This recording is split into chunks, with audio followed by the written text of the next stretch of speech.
Merci beaucoup, Madame Bousquet, pour la présentation. Et donc, on va aborder la question du discernement dans la spiritualité des pères de l'Église et des mystiques rénants face aux défis de notre temps. Monseigneur, Mesdames, Messieurs, merci beaucoup pour l'invitation.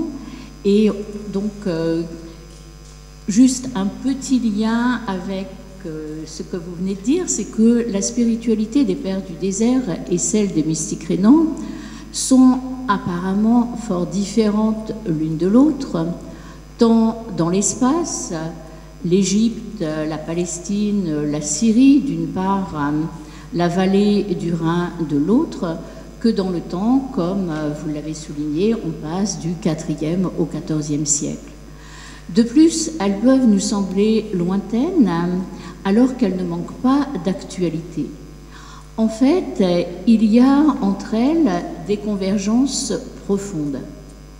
Si le départ au désert est manifeste pour ceux qu'on appelle les pères du désert, le désert intérieur n'en est pas moins présent pour les mystiques rénants.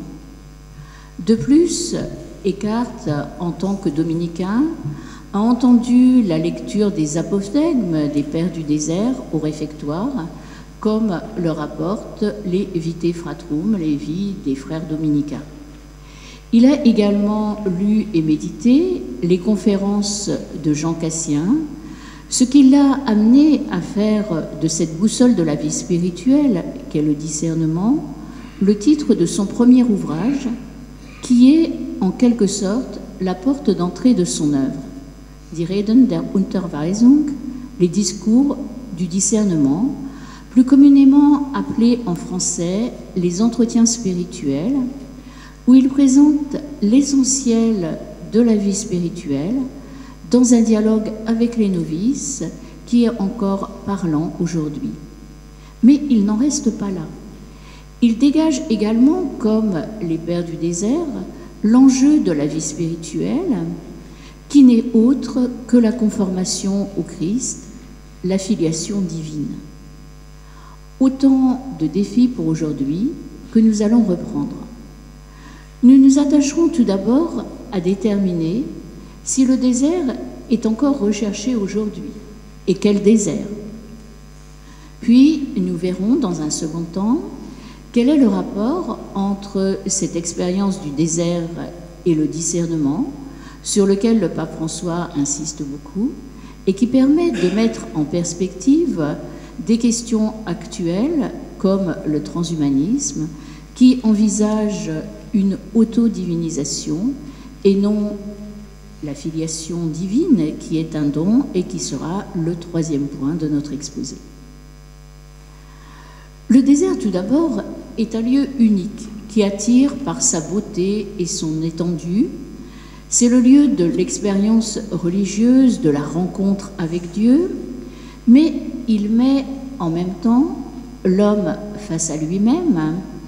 Et pour les pères du désert, c'est essentiellement le chemin pascal de l'amour qu'ils vont vivre dans le désert à travers un combat spirituel rude, aidés par leur père spirituel et par la prière qui devient en eux incessante jusqu'à se transformer parfois en prière de feu.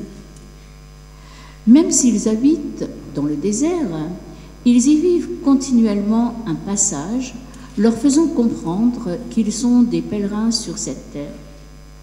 Jour après jour, ils acquièrent avec humilité ce que Jean Cassien appelait dans sa 14e conférence la science pratique, dont la fleur est le discernement, et ils peuvent alors en venir à la science théorique, à la contemplation des choses divines dans la pureté du cœur. On ne sait pas exactement pourquoi ce qu'on appelle les pères du désert se sont retirés dans les déserts les plus connus d'Égypte, de Palestine, de Syrie, de Cappadoce. Plusieurs hypothèses sont données. Une fois l'Empire devenu chrétien, ils ont voulu vivre la radicalité de l'Évangile en prenant la suite des martyrs. On a parlé d'un martyr blanc pour les désigner. Mais il ressort surtout que le véritable moteur de leur recherche était la soif de Dieu, le profond désir d'être seul à seul avec Dieu, de vivre dans la solitude et de se laisser modeler par lui pour être digne d'entrer au paradis, c'est-à-dire de pouvoir vivre dans la communion totale et parfaite avec le Créateur et pour toujours. Eucher de Lyon, qui s'était retiré au départ avec sa famille sur l'île Sainte-Marguerite à Lérins, nous a laissé un bel éloge du désert, vous l'avez dans l'exemplier, où il est écrit « Qu'est-ce que cet amour du désert, sinon l'amour de Dieu ?» J'appellerais volontiers le désert temple sans limite de notre Dieu, car celui que nous savons avec certitude habiter dans le silence, nous devons croire qu'il se réjouit du secret du désert. C'est là qu'il s'est montré le plus souvent à ses amis, et le lieu s'y prêtant, il ne dédaigne pas d'y rencontrer l'homme. Le peuple élu fait l'expérience de la grâce du désert. Il y a au désert une grâce propre qui nous fait désirer non seulement les biens du royaume, mais nous les fait percevoir également comme des arts. Nulle part mieux que dans le désert, on ne peut avoir les arts du royaume qui vient. Le désert est le lieu par excellence de la prière, parce que c'est le lieu dans lequel le Christ a prié. C'est le lieu où, dans la liberté de la solitude, on peut vaquer à Dieu, où il est plus doux de voir Dieu, où l'on peut adhérer à Dieu d'un cœur plus libre. Si l'on vit dans le désert comme dans un temple, on devient soi-même temple de Dieu en vérité. Alors là, on a un texte poétique où Eucher rappelle que le désert est le lieu de la rencontre avec Dieu et de la prière, mais il met surtout en évidence la transformation qui intervient en vivant dans le désert. Il dit « on devient soi-même temple de Dieu ». Qu'en est-il aujourd'hui? Sans doute n'est-il pas obligatoire de vivre dans le désert pour être temple de Dieu. Dans l'évangile de Saint Jean 14,23, Jésus dit « Si quelqu'un m'aime, il gardera ma parole et mon Père l'aimera. Nous viendrons à lui et nous ferons notre demeure en lui. » Vous connaissez cette phrase, très bien. D'ailleurs, à la suite de Saint Paul, 1 Thessaloniciens 5, 16, 18, les pères du désert ont proposé un chemin avec la prière continuelle, appelée prière de Jésus ou prière du cœur, qui unifie intérieurement celui qui la vit. Cette prière est connue aujourd'hui à travers le récit du pèlerin russe et elle consiste à répéter la prière du publicain « Jésus, Fils du Dieu vivant, prends pitié de moi pécheur ». Elle peut être dite à n'importe quel moment et n'importe où. Dans le tumulte de notre monde, comment vivre jour après jour en dialogue avec le Christ? La prière du cœur nous y aide. Certains partent toujours au désert aujourd'hui, d'autres se retirent dans les monastères, d'autres encore font une expérience du désert pendant une semaine dans ce qu'on appelle les goum actuellement. Et en fait, tous vivent une rencontre avec le Christ qui appelle un approfondissement, qui demande de faire le vide, de se mettre à l'écart pour écouter ce qu'il nous dit. Au XIVe siècle, Maître Eckhart, qui a été à l'origine de la mystique rhénane, ce courant spirituel qui se caractérise par une langue, le moyenno-allemand, une région, la vallée du Rhin, et qui est centré autour de la naissance de Dieu dans l'âme, en d'autres termes, autour de la question de la filiation divine, a mis l'accent sur le détachement. Il en a fait le premier point de son programme de prédication tel qu'il le présente dans le sermon 53, afin de montrer combien il est important de laisser la place vide, de se décentrer pour que Dieu puisse entrer en nous. C'est là un préalable, une condition de départ, alors que certains commentateurs Descartes ont voulu en faire le tout de sa prédication.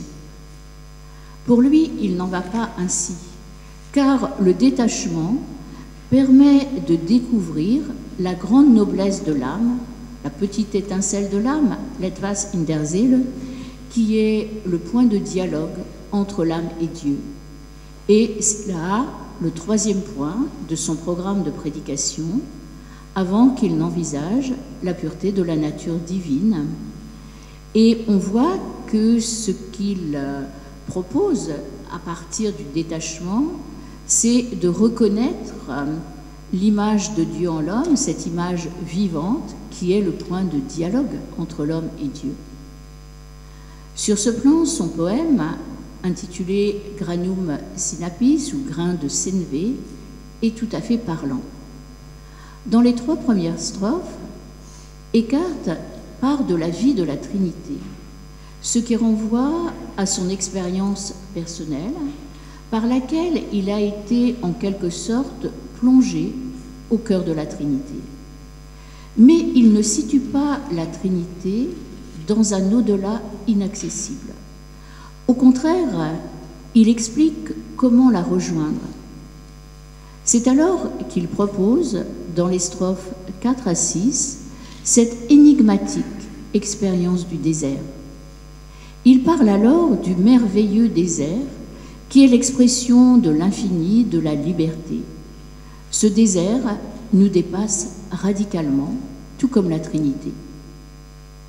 Mais ce désert n'est pas à situer dans des contrées lointaines. C'est une expérience accessible à tous, celle du détachement, de l'abandon, de la désimagination, c'est-à-dire ne pas être rempli de tout un ensemble d'images, du pâtir Dieu, c'est-à-dire de laisser Dieu agir en nous, qu'Eckhart exprime en ces termes: « Deviens tel un enfant, rends-toi sourd et aveugle, tout ton être doit devenir néant, dépasse tout être et tout néant, laisse le lieu, laisse le temps et les images également. » À la fin de la 7e strophe du poème, il en dégage l'enjeu de manière encore énigmatique en écrivant: « Si tu vas par aucune voie, sur le sentier étroit, tu parviendras jusqu'à l'empreinte du désert. » Que faut-il entendre par l'expression « empreinte du désert » dans la mesure où, dans le désert, toute empreinte est immédiatement effacée par le vent? On retrouve en fait, comme chez Eucher de Lyon, l'expérience transformante du désert, l'unification intérieure, la marque d'une expérience décisive dont on ne peut rendre compte et qui n'est autre que le chemin pascal de l'amour. D'ailleurs, Eckhart en précise l'enjeu dans la strophe suivante: « Ô mon âme, sors, Dieu entre ». Et là, on a une simultanéité très grande. Et en fait, c'est à la divinisation, à l'union à Dieu, que conduit ce chemin lorsqu'Eckhart dit « Sombre tout mon être en Dieu qui est non-être, sombre en ce fleuve sans fond ». Il va même plus loin en évoquant par ce fleuve sans fond la vie même de la Trinité. C'est donc à la vie trinitaire elle-même que l'être humain est introduit. Sans atteindre la profondeur mystique Descartes, on peut noter que cette expérience est accessible à tous, aujourd'hui comme hier.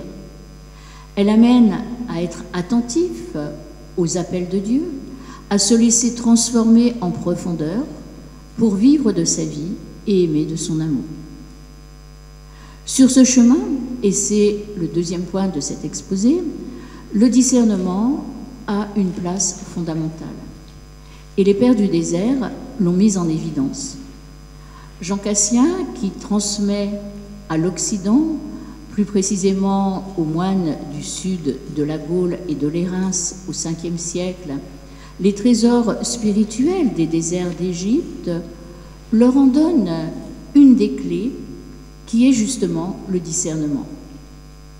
Il en rencontre souvent sous forme d'anecdotes pour montrer que le discernement ne constitue pas tant la fin, le télos de la vie du moine, qui est le royaume de Dieu, ni son but, le scopos, qui est la pureté du cœur, que le moyen la rendant disponible, d'où son caractère incontournable. Et il en dégage l'enjeu de manière originale en comparant le discernement à la science des changeurs et en invitant à devenir des changeurs spirituels, des changeurs selon l'Évangile. Le terme que Cassien emploie pour en rendre compte est celui de discrétio, souvent traduit en français par discrétion, ce qui lui enlève une partie de son sens, dans la mesure où le mot latin discrétio traduit lui-même le terme grec de diakrisis, ou plus précisément diakrisis pneumaton, le discernement des esprits au sens paulinien, ce qui est autre chose et qui renvoie au combat spirituel et à son dépassement, ce qui concerne tout être humain, comme l'a montré saint Ignace de Loyola. À la suite de saint Paul, Jean Cassien en rappelle l'origine divine. Le discernement, écrit-il, n'est pas une vertu médiocre où l'humaine industrie puisse atteindre à l'aventure. Nous ne pouvons le tenir que de la largesse divine. Nous lisons d'ailleurs que l'apôtre le compte parmi les plus nobles dons du Saint-Esprit. Vous le voyez, le don du discernement n'est rien de terrestre ou de petit, mais un très haut présent de la grâce divine. Il n'en demeure pas moins qu'il importe de le mettre en œuvre pour éviter les erreurs. Cassien, qui rapporte les paroles des pères du désert, a recours à de nombreuses images pour le désigner. Dans les institutions cénobitiques, il compare le discernement au gouvernail, ce qui est parlant pour ses contemporains de Marseille et pour les moines de l'Érins auxquels il s'adresse. Ainsi, écrit-il, il nous faut, à travers le flot tumultueux des tentations, utiliser sous le souffle de l'Esprit du Seigneur le discernement comme un gouvernail pour suivre le chemin de la vertu avec une grande précaution, sachant que nous nous briserons aussitôt contre les rochers si nous dévions tant soit peu à droite ou à gauche. Par cette métaphore, l'abbé de Saint-Victor fait ressortir à quel point il revient à chacun d'être le pilote de sa vie spirituelle au souffle de l'esprit. Le concours de la liberté et de la grâce est fondamental. Dans la seconde conférence, Cassien précise que c'est le discernement qui est appelé dans l'Évangile l'œil et la lampe du corps, et même davantage. C'est le discernement, dit-il, qui, après avoir été appelé la lampe de notre corps, reçoit encore de l'apôtre le titre de soleil. En lui se trouve la sagesse, l'intelligence aussi et le jugement, sans lesquels il ne nous sera possible ni de bâtir notre édifice intérieur, ni d'amasser les richesses spirituelles. Il est l'aliment solide, réservé aux hommes faits et robustes. Il regroupe les autres dons de l'esprit et permet d'avancer dans la vie spirituelle. En rapportant les paroles d'Antoine, le père des moines, Cassien donne même au discernement un rôle de guide dans la vie spirituelle. Cette fois, Cassien n'a plus recours à des images, mais il n'en fait pas moins ressortir le rôle clé du discernement Et il dit d'ailleurs quelques lignes plus loin, « Le discernement est la source en quelque manière et la racine de toutes les vertus. Il a véritablement un rôle fondateur, il est incontournable. » Mais une question intervient, comment l'acquérir? Plutôt que de l'acquérir, le discernement est reçu dans l'humilité dont il est indissociable. Cassien le met en évidence en précisant que le vrai discernement ne s'acquiert qu'au prix d'une vraie humilité. Ainsi invite-t-il à prendre l'avis des anciens pour éviter des décisions trop rapides et volontaristes. Plus largement, le discernement implique un décentrement, une prise en compte de ses limites et une reconnaissance du don de Dieu sans être pour autant passif. C'est un chemin sans cesse à reprendre et qui est des plus importants dans la vie actuelle.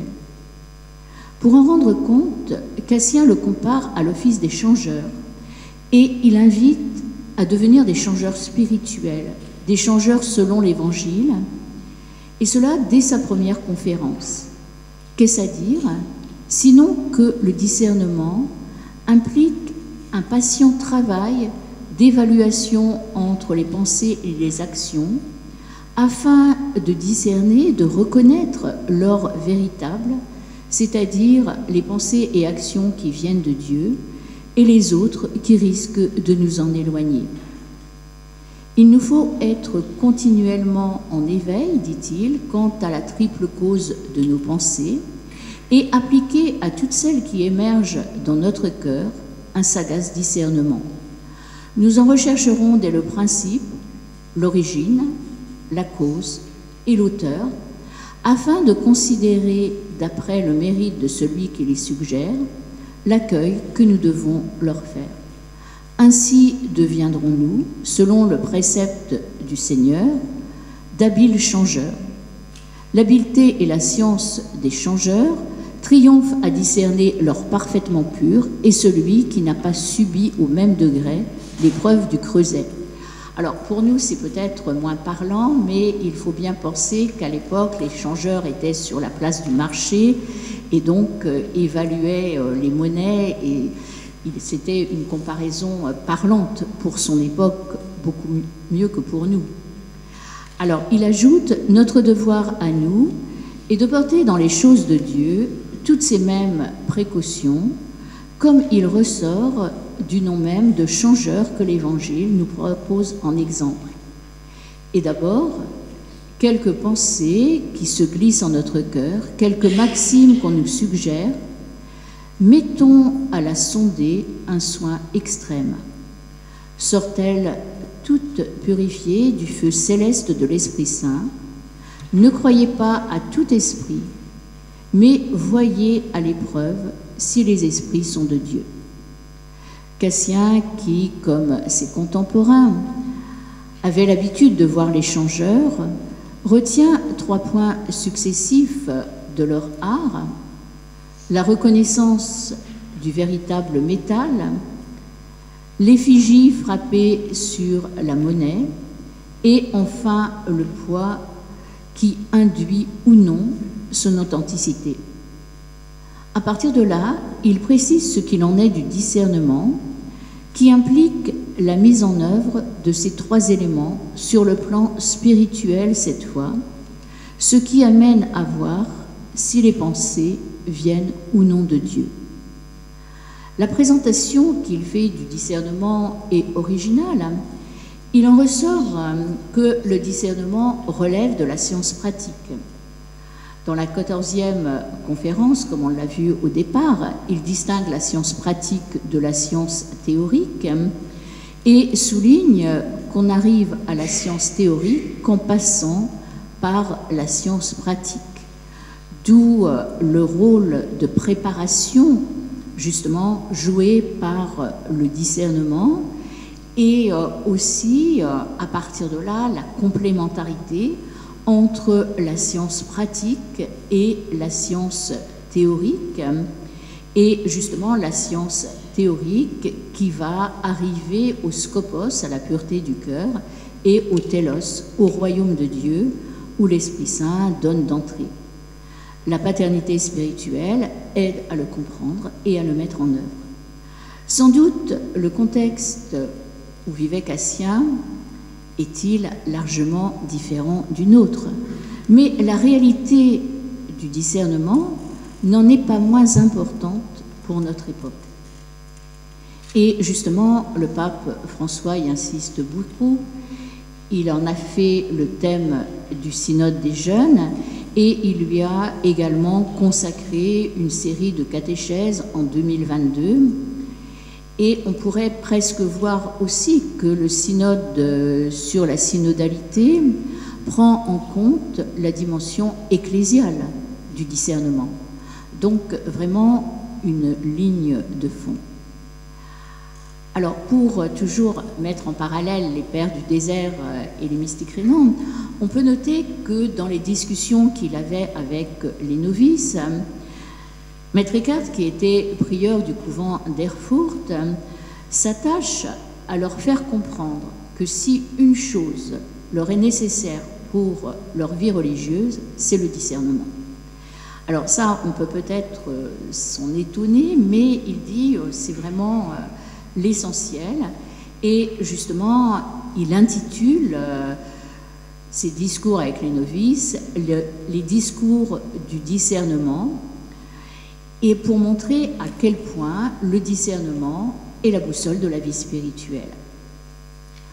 Tant dans la forme que dans le fond, Eckhart semble être fortement marqué par les collationes, par les conférences de Jean Cassien. Sans doute ne rapporte-t-il pas comme Cassien les paroles de vie des pères du désert, mais ce sont en revanche ses frères qui lui ont demandé de mettre par écrit les paroles de vie qu'il adressait aux novices dans ses entretiens sur la vie spirituelle. Et on a dans ce petit livre un peu la porte d'entrée de son œuvre, voire on peut noter qu'on y trouve en germe les grandes orientations de sa pensée. Et ce n'est pas un traité de vie spirituelle qu'il propose, mais un dialogue, un chemin spirituel. Sur ce chemin, le discernement joue un rôle décisif. La traduction en est difficile. Eckhart emploie le terme de Unterscheidung, traduit en allemand moderne par Unterweisung, qui correspond au latin discretio, traduit en français par discernement. Donc on voit que pour lui, qui s'intéresse beaucoup à la langue, le discernement est fondamental. Et quand on lui reproche de ne pas proposer de méthode pour la vie spirituelle, c'est parce qu'il sait qu'il n'y a pas de recette, mais qu'il importe essentiellement de mettre en œuvre le discernement. Et son but, c'est de permettre aux novices avec lesquels il s'entretient, comme le préconisait Jean Cassien, de devenir d'habiles changeurs, d'échangeurs spirituels, d'échangeurs selon l'Évangile, qui discernent les pensées et actions qui viennent de Dieu ou qui n'en viennent pas, ce qui implique une vraie humilité. Il les situe d'emblée dans la dynamique de la vie dans l'esprit, ce qui peut étonner, mais qui leur donne une véritable liberté spirituelle, en dialogue constant avec leur Créateur, ce qui les amène jour après jour à la conformation au Christ. Ne peut-on pas noter qu'aujourd'hui encore, le discernement a un rôle fondamental dans la vie spirituelle et dans la vie en général? Bon, le père Dominique Salan en parlera mieux que moi cet après-midi. Et on voit que le discernement ne propose pas de recette, mais permet de trouver le projet que Dieu a sur nous et d'y répondre. C'est une œuvre sans cesse à reprendre, l'expression de ce que Cassien appelle la vie pratique, qui est un préalable nécessaire à la conformation au Christ. Et justement, la spiritualité ignatienne a montré à quel point le discernement est important. Et on en arrive au troisième point de l'exposé, c'est déjà ce qu'Antoine, le père des moines, a expérimenté.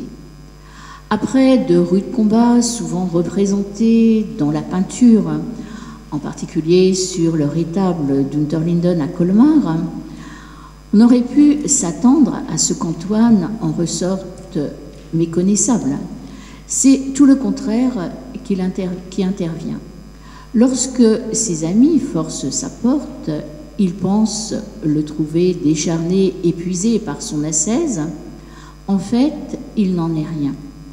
Et je cite un passage de sa vie écrite par Athanase. À la fin, plusieurs voulurent imiter son ascèse. Ses amis vinrent, brisèrent, enfoncèrent sa porte. Antoine sortit comme initié au mystère, dans le secret du temple, et comme inspiré d'un souffle divin. Alors pour la première fois, ceux qui venaient le virent. Ils furent dans l'admiration. Merci beaucoup pour les photocopies. Vous avez le texte à la page 3 des photocopies. Son aspect était resté le même. Il n'était ni engraissé par le manque d'exercice physique, ni décharné par les jeûnes et la lutte contre les démons, mais tel qu'on l'avait vu avant sa retraite. Spirituellement pur, il n'était ni resserré par le chagrin, ni dilaté par le plaisir, en lui ni rire, ni tristesse. La multitude ne le troublait pas. Tant de gens qui le saluaient ne lui donnaient pas de joie excessive. Toujours égal à lui-même, gouverné par la raison naturelle. Par lui, le Seigneur guérit plusieurs personnes souffrant dans leur corps et en purifia d'autres. Antoine avait reçu de Dieu la grâce de consoler les affligés, de réconcilier les gens en discorde. Il leur disait de n'estimer chose au monde plus que l'amour du Christ. Lorsqu'Antoine quitte sa retraite, il apparaît comme un alter Christus, comme un autre Christ. Sans doute, saint Athanase, qui le présente ainsi, veut-il à la fois justifier le monachisme naissant et la formule de Nicée. Il veut justifier le monachisme naissant, qui est synonyme de création nouvelle, le faire reconnaître. Et en même temps, il entend contribuer à la réception du dogme de Nicée, en faisant comprendre que non seulement le Christ est pleinement Dieu, mais aussi qu'avec l'Esprit Saint, il divinise. Christologie, théologie de l'Esprit Saint et vision de l'homme sont indissociables. Il n'en demeure pas moins qu'Antoine apparaît comme l'être humain accompli, doté de discernement. Sa dimension charismatique montre que son discernement vient de l'Esprit Saint. Il vit pleinement la filiation divine. Sans doute, l'expérience d'Antoine est-elle unique. Force est cependant de reconnaître que cette retraite au désert ne l'a pas replié sur lui-même, mais elle l'a construit pour partager aux autres ce qu'il a reçu. C'est aussi, selon l'adage bien connu de saint Thomas d'Aquin, contemplata aliis tradere, transmettre aux autres les fruits de sa contemplation, que justement Eckhart, qui a lu et médité les Pères du désert, qui a eu une expérience très forte de la Trinité, apporte aussi quelque chose de fondamental, c'est-à-dire qu'il va universaliser son expérience au miroir de l'Écriture, en particulier de l'Évangile de Saint Jean, dont il propose un commentaire de quelques 500 pages. Il en dégage le sens, il l'exprime à travers la notion de Gottesgeburt, de naissance de Dieu dans l'âme, qui est une autre manière de parler de la divinisation, de la filiation divine. Et c'est vraiment là le cœur de son œuvre qu'il présente dans son cycle sur la naissance de Dieu dans l'âme, que sont les sermons 101 à 104, et tout au long de sa prédication. Pour mieux le comprendre, nous allons reprendre un passage du sermon 38 sur l'Annonciation où il dit « Je parle quelquefois de deux fontaines. Bien que cela sonne étrangement, nous sommes contraints de parler selon notre entendement. La première fontaine, d'où jaillit la grâce, se trouve là où le Père engendre son Fils unique. En celui-ci jaillit la grâce, et c'est de la même fontaine que jaillit la grâce. Compte tenu de son expérience spirituelle, il rend compte de l'engendrement du Fils en termes de jaillissement. La seconde fontaine, c'est quand les créatures fluent de Dieu. Elle est aussi loin de la fontaine d'où jaillit la grâce que le ciel l'est de la terre. En bon théologien, il distingue clairement l'engendrement du Fils de la création. Et il précise une présence intérieure, un attachement, une union à Dieu, telle est la grâce. Là, Dieu est avec toi, comme le dit l'ange Gabriel à Marie. Car c'est ce qui suit immédiatement, Dieu avec toi. Alors a lieu la naissance. Il ne doit sembler impossible à personne, dit-il, d'y parvenir. Quel préjudice est-ce pour moi, si difficile que ce soit, puisque c'est lui qui l'accomplit. Tous ces commandements me sont faciles à observer. Qu'il me commande donc tout ce qu'il voudra, je ne m'en préoccupe absolument pas. Tout ceci est pour moi peu de choses, s'il me donne sa grâce pour l'accomplir. Certains disent qu'ils ne l'ont pas. Je dis, je le regrette. Mais le désires-tu? Non, je le regrette encore davantage. Si l'on ne peut pas la posséder, que l'on en ait au moins le désir. Si l'on ne peut pas en avoir le désir, qu'on désire au moins la désirer. Sans doute Eckhart envisage-t-il, à propos de l'Annonciation, les plus hautes réalités de la vie spirituelle, en l'occurrence la naissance de Dieu dans l'âme, la divinisation. Il explique que le message bien connu de l'ange Gabriel, Dieu avec toi, n'est pas seulement adressé à Marie, mais aussi à chacun de nous, et que ce n'est pas là quelque chose de difficile, dans la mesure où Dieu nous donne la grâce de l'accomplir. Il prolonge sa réflexion en précisant cette fois le motif de l'incarnation au numéro 117 de son commentaire de l'Évangile de Jean.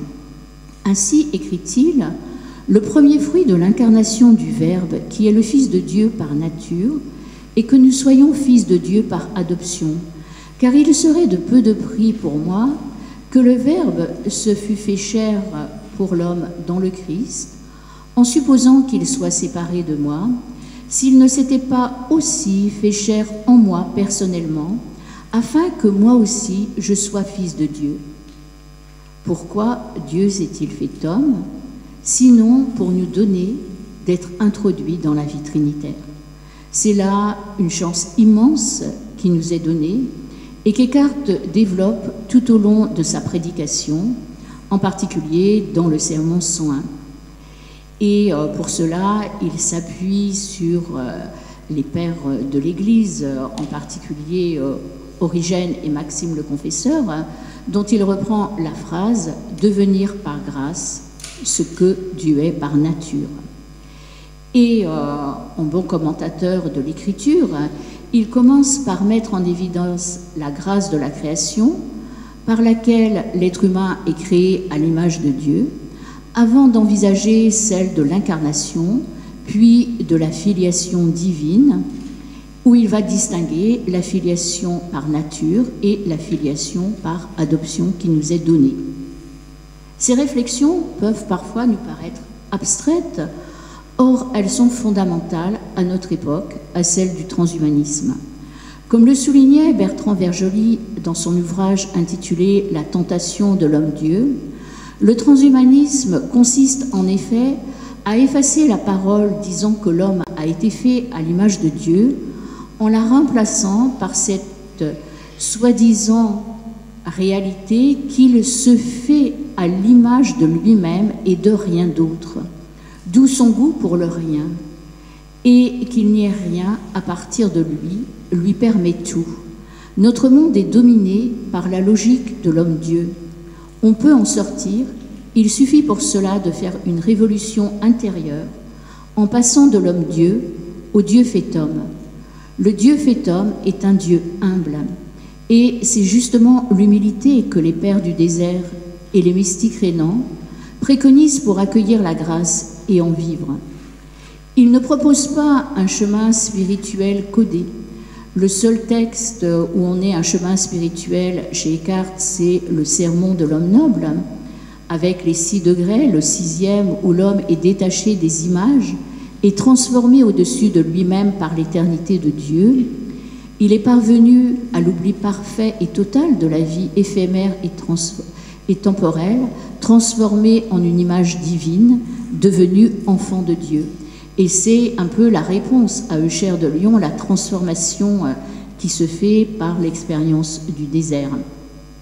Alors, en conclusion, on peut voir que si au départ, les pères du désert et les mystiques rénants pouvaient nous sembler lointains, il ressort désormais qu'ils peuvent nous aider à relever des défis actuels, tant sur le plan anthropologique que christologique, sotériologique ou ecclésiologique.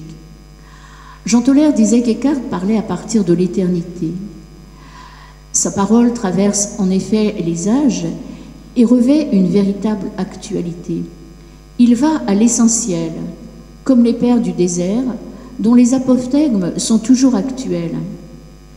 Ayant eu une expérience spirituelle forte, rompue à la prière, les uns et les autres nous transmettent le meilleur de leur vie spirituelle. Nous sommes comme des nains sur les épaules des géants, comme le disait Bernard de Chartres. Nous voyons plus loin grâce à l'apport de nos prédécesseurs. Aussi nous revient-il, comme aux scribes de l'Évangile, de tirer de notre trésor du neuf et de l'ancien pour proposer aujourd'hui une anthropologie chrétienne pleine d'espérance pour tous, montrant, comme l'expliquait Eckhart, que nous sommes aimés dans le Fils, par le Père, avec l'amour qui est le Saint-Esprit, éternellement jailli et s'épanouissant dans sa naissance éternelle. En effet, la Trinité n'est pas une réalité lointaine, mais le cœur même de notre vie. Je vous en remercie.